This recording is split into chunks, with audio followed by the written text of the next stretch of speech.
Hello everybody and welcome. I'm going to be doing a video on basically everything I've learned about candle making in, well, I don't know how long this video is going to be. It might be too long, it might be 2 parts, I'm not sure, but we're just going to roll with it. So maybe you guys can avoid some of the mistakes and errors and explosions that I've had learning how to do this, so that way you guys have a much safer and better experience. So no need to learn dangerous behaviors if someone else can already test it for you. So this is what we're going to talk about, and maybe you guys can learn a better way of what I didn't know when I first started. So here we go, we're getting right down to it. So right here I have some bricks of wax that I've made. You have basically your 3 different kinds of wax, and you have your soy wax, which is the soy. Here's your paraffin wax. I'm so glad these are all different colors. It wasn't on purpose, but it kind of happened that way. And then this is your beeswax. So first thing I'm going to talk about is your soy. Now I found a mold that made this perfect size. It's actually a soap mold. I found it to be so much easier to pop my wax bricks out of, and then I had the exact, it's about a ½ cup worth of wax. This is the perfect size for doing 4-ounce canning jars. So I thought, well, hey, now I know I have exactly, enough to make one of those. So I just put my remaining wax in that, which I guess I'll talk about a little bit here. But soy has its pros and cons. One of the things that it does is it's a clean burn, so when you burn it, it doesn't put off like a whole bunch of ash and smoke, which is wonderful. It burns and melts at a lower temperature, so if you touch it when it's when you have your wick on fire, the wax won't burn you, which is awesome. And it is very easy to work with. It goes into the jars really smoothly and everything else, so it's really wonderful stuff. However, one of the major cons, or there's several cons with it, excuse me, still coughing, guys. One of the cons is you have to use a lot more color to get it to produce, to show off. So it has, however much colorant you use in your wax, you'll have to put a lot more just to get your soy wax colored to the appropriate density as you want, or saturation, whatever they call it. I'm not real good with words. We'll just roll with it, guys. Alright, so next off is it does not put off a whole lot of scent. You have to use a lot more scent to get it to put off enough. Another thing is that it's much more expensive, and it does not hold structure as easily. Now if I don't know, maybe you can tell. I'm going to try and indent that. See how easy that is for me to break apart? This kind of wax is not great for doing votive candles, which this is a votive candle and this is a jar candle, because it's so soft it melts and will make a mess everywhere. So soy wax really should only be used in jar candles. So that's one of the cons of soy. Alrighty, now we have paraffin. Paraffin is much harder. I cannot do that at all. I can't press in there. I can't make it crumble. It's much stronger stuff. That's one of the major pros about paraffin. It puts off a great amount of color. It puts off an amazing amount of scent, so you can use less color, less scent, and get a great output by it. I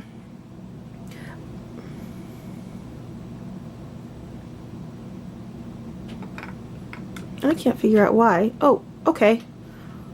My camera did its own adjusting, I guess, on the lighting. We'll just have to go with it, I guess. So, great color, great scent, great strength. It is great for votives, as you can tell, because it's not going to break anytime soon. But The downsides to this is that it burns much hotter. So if you touch it when it's on fire, the wax will actually burn you, and it will stay burning for a long time. It doesn't cool very easily. So that's a con. Another thing is that when you do burn your candle, it does put off ash. So it's not clean and it's hot. It really is hot. But you can actually have a mix between your soy and your paraffin and get the best of both worlds. So you'll get the cleaner burn of the soy, but you'll get, well, cleaner burn and lower temp of the soy, but you'll get the strength, color, scent, and stability of the paraffin. Third kind of wax we have is beeswax. Beeswax, I have learned, is the hottest wax of them all. It is very strong. If you break it, it's kind of tacky. It'll try and stick together because, come on, bees and honey is kind of sticky. So that's one of the things about it. And oh my word, I'm having to look at my notes so I don't forget everything. Hang on. Let me read what I wrote. Oh yeah. Soy, you have to look for. Paraffin is inexpensive. That's one of the blessings of it. Beeswax, it's natural, so you can find it out in the environment. So I had to look at my notes to reread all that good stuff. You can also use this in lotion bars or lip balms, things like that. However, for candles, it sucks. It won't really hold any color, and it won't really hold any scent. But if you're not looking for any of those things, beeswax is a good route to go. Alright, so now that we talked about some of the natures of wax, I'm going to go on. I'm going through my list. And now we're going to talk about storage. What to store all your stuff in. Now, when I first started putting my waxes in little containers, because hot wax needs to go somewhere. It's not like I can just leave it to sit in a bowl and get dirty and everything else. So I had to find a way to pour my remainder wax into something. Now I started using little plastic cups, but I mean, the plastic cups were only about like this. Very, very tiny. I definitely did not want to have to keep using those because it turned out to be a lot of washing, and I really hate washing dishes. I am not the typical woman in that aspect. I will let them sit there forever until they rot and die. So I went on to tin. The wax will not really stick to the tin, and after it's had a chance to cool and solidify, all you have to do is like tap it and the wax comes right out. Same thing with these. And they make awesome little pucks, as you can tell. That's one of the ways that you can store your wax after you get it all melted. I found the best of all, because I started doing soap making recently. I'm still trying to get the hang of it all. I found that using silicone was even better, because I don't really have to wash anything. It pops out entirely clean. That's this shape is where I got this from. See? Fits like a puzzle. It's awesome. Okay, so when you pour in your waxes, you gotta have a container to store everything in. Now we're going to talk about jars. You have several different options of jars that you can pick. I like picking ones from the dollar store. Excuse me. It's wintertime, it's snowing, and I have asthma. I don't know why that even goes together, but it just does. So I've been coughing. Tin, you have pros and cons with tin and glass. I learned, well, obviously, glass breaks. Glass definitely breaks. Tin does not. It can get really, really hot, but it won't break or explode like glass, which I've learned many, many times over. Choosing the right kind of glass you want, it's something that's heat tempered, something that's going to be really strong, something that's like a canning jar for one, or glass jars that are designed for candles. Those are going to be your best bet because they have some strength enough to withstand the heat. Now there is a problem that I learned along the way that I'm going to bring up here, is when we talk about wicks. Wicks are a thing unto themselves for the most part. I'm going to bring a piece of paper here in front of me. You have all different kinds of wicks. And these are different sizes. If I do it this way, you can kind of tell the different sizes. They're all made of different materials. This one has a leaded core in it, which I'm supposing, you know, probably isn't the healthiest for you. But if you bend it, it's still going to hold shape and it's still usable. This is just a cotton core that's been coated with paraffin. If I bend that and break that, it's going to be loose. That's going to be a weak spot. That does not pop back as easily as this does if I bend it.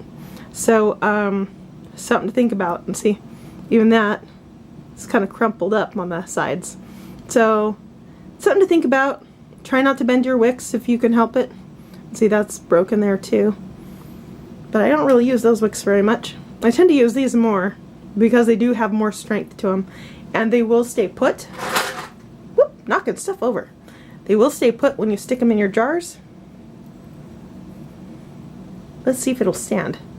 I don't know if it'll stand. Oh, leaning tower. Okay, never mind. But this one is a little bit thicker. It's got a thicker base. But this has got some paper wrapped in with it. Oh, come on, camera. Focus, focus, focus, focus. Maybe if I do this. I don't know. Can you see those little brown streaks through there? This is a braided wick. It's got cotton and paper in with it. So this is all like recycled, reused stuff. Which I kind of am happy about. Because I think we should be recycling more. We might do the world a little bit more good. But this is the thing. When you have different sized wicks, you're going to have a different burn spot. So say this little dot right here is my wick. And say this dot over here, which is smaller, is also my wick.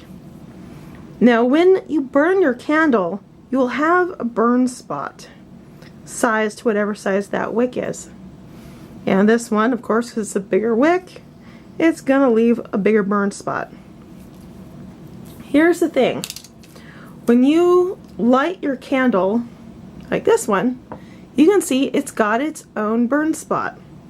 If you have a jar that you're trying to make your candle in, you want to make sure that your jar fits that burn spot, so that way the wax burns all the way down the sides of the jar. It'll use all your wax resources right from the center up, and because it's already in a jar, there's no place for the wax to come up and spillage. So you want to have your container fit the size wick that you're using. So this is for jars. Votives are a different story. Now here's some more tunneling, and you can see the many times that it's been burned all the way down there. Now that tunneling, here's one spot. You can see how, you know, if I were to use this size wick in a jar, my jar just needs to be right to the ring. That's all the bigger it needs to be. And then I'll use the maximum amount. However, since this is a votive, if I were to use a wick size that had the burn spot of this, again, spillage. So we don't need that. We don't want that. One of the ways that you can size your jar is if you have your wick I'm just going to do this really quickly. See, I'm doing this for about the size. I can take that burn spot and see, will my container fit that burn spot? And look, looks like it absolutely will. It'll come right out to the edge, which is the size that you want. If it goes out beyond that and you're using glass, you will explode your candle. So do not use a large wick that will not fit the size of your container, because it's disastrous. I have learned that the hard way. So that's something to think about. Now I'm just gonna kind of read you some of the other stuff, I think, on the do's and don'ts. Well, I just kind of fiddle around, play with stuff, but I need to give you all instructions on it anyway, because if I don't, there's gonna be a mess. So I might as well. Oh, I'm dropping stuff. Welcome to my world, people. Light the flame of lessons. Hard lessons learned. Alrighty. So now I'm going to read this, hopefully, maybe, and we'll see how it goes. Do not use synthetic wicks. Synthetic wicks do not burn. They will melt, and they will burn out and go gone. Flame's gone. They won't hold the light whatsoever. Do not light your candle with sinkholes.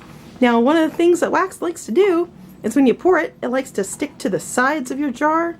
It'll like to stick to the wick, but everywhere else it'll kind of tunnel like a cake that's fallen in on itself. Don't light it that way, because what will happen is while your candle's tunneled like this with your V and the flame burns down inside of it, the wax will melt all the sides, and then it'll fall in on itself and put the flame out. So it will not hold a flame. It will burn maybe for a few minutes, seconds maybe, but then it'll put itself out. Don't use it. It won't work. So make sure you do not light your candle with sinkholes. Do not pour hot wax into glass. Your candle will explode. Of course, hot objects, cold glass, you'd think I would have figured that out. But that's not what happened. So please, if you're using glass, heat your glass before you pour hot wax in it. Do not put cold glass in hot water or your candle will explode. Ever. Don't do it.